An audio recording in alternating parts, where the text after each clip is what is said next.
예레미야 18장 18절에서 23절 말씀 기억하여 주십시오. 오늘 본문은 자신을 암살하려는 원수를 향한 예레미야의 기도입니다. 예레미야의 기도를 처음 읽었을 때에는 복수심에 불타있는 예레미야의 모습이 그려졌습니다. 그런데 말씀을 묵상하면서 단지 복수심과 분노로 드리는 기도가 아님을 깨달았습니다. 먼저 예레미야를 죽이려는 원수들의 말이 이렇습니다. 이제 예레미야를 죽일 계획을 세우자. 이 사람이 없어도 우리에게는 율법을 가르쳐줄 제사장이 있고 지혜를 가르쳐줄 현자가 있으며 말씀을 전하여 줄 예언자가 있다. 그러니 어서 우리의 혀로 그를 헐뜯자. 그가 하는 모든 말을 무시하여 버리자. 원수들이 예레미야를 죽일 계획을 세웁니다. 그런데 그 계획이 좀 특이합니다. 칼로 죽이는 것도 아니고 몽둥이로 죽이는 것도 아닙니다. 예레미야를 헐뜯고 그가 하는 모든 말을 무시하자는 것입니다. 예레미야를 헐뜯고 그의 말을 무시한다고 예레미야가 죽지 않습니다. 그렇다면 이 말의 의미는 무엇일까요? 예언자는 하나님의 말씀을 전하는 사람입니다. 예언자에게 가장 치명적인 것은 하나님의 말씀을 전하지 못하는 것입니다. 하나님의 말씀을 전하지 못하는 예언자는 존재의 의미가 없습니다. 예언자가 존재의 의미를 잃는 경우가 하나 더 있습니다. 아무도 그의 말을 신뢰하지 않는 것입니다. 아무리 말을 전해도 아무도 그의 말을 신뢰하지 않는다면 그 역시 예언자로서의 존재의 의미를 잃어버린 것입니다. 원수들이 노리는 것이 이것입니다. 아무리 예레미야를 협박하고 물리적인 공격을 해도 예레미야의 입을 막을 수 없었습니다. 그렇기에 사람들로 하여금 예레미야의 말을 신뢰하지 않도록 하는 방법을 선택한 것입니다. 본문에서 우리의 혀라고 번역한 히브리어 라쇼는 신체의 혀를 의미하기도 하지만 상징적으로 수다쟁이, 악담하는 자, 말꾼이라는 의미이고 헐뜯다 라고 번역한 히브리어 낙하는 치다, 때리다, 상처를 가하다 라는 의미입니다.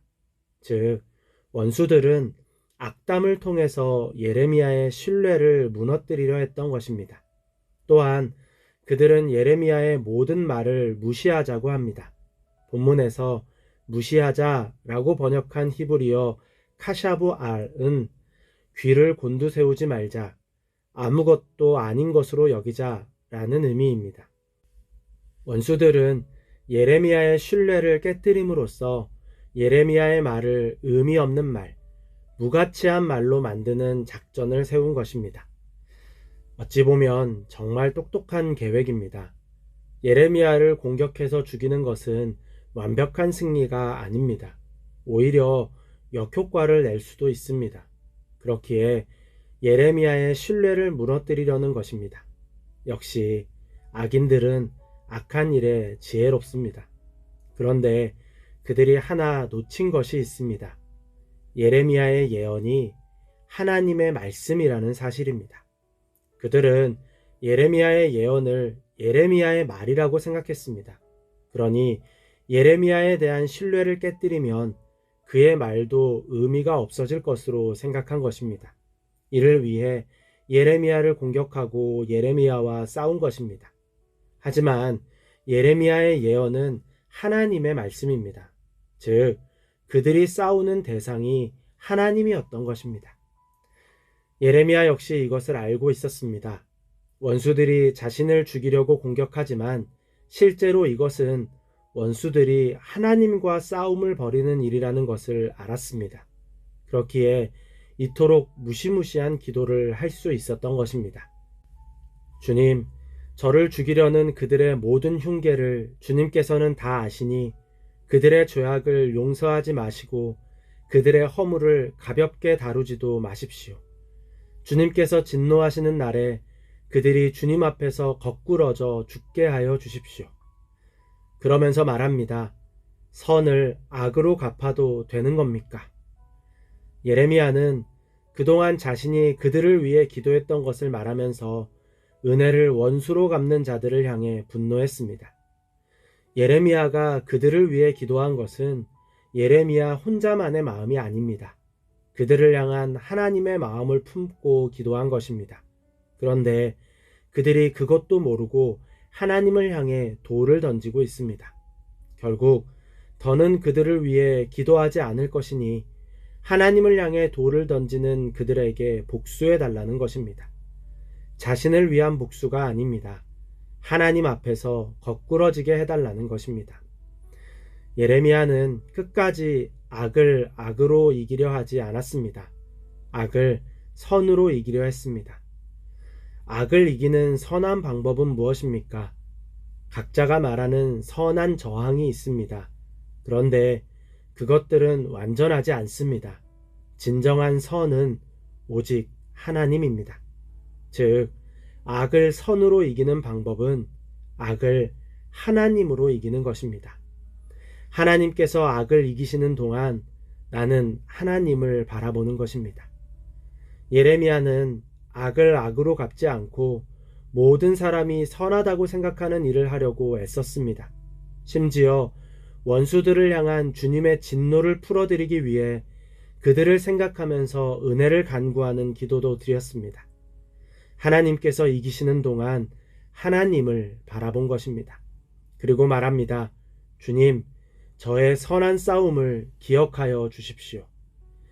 예레미야와 같이 선한 싸움을 싸운 사람이 또 있습니다. 바울입니다. 바울이 말합니다.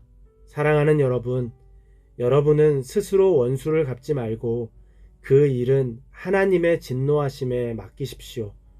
성경에도 기록하기를 원수 갚는 것은 내가 할 일이니 내가 갚겠다고 주님께서 말씀하셨습니다.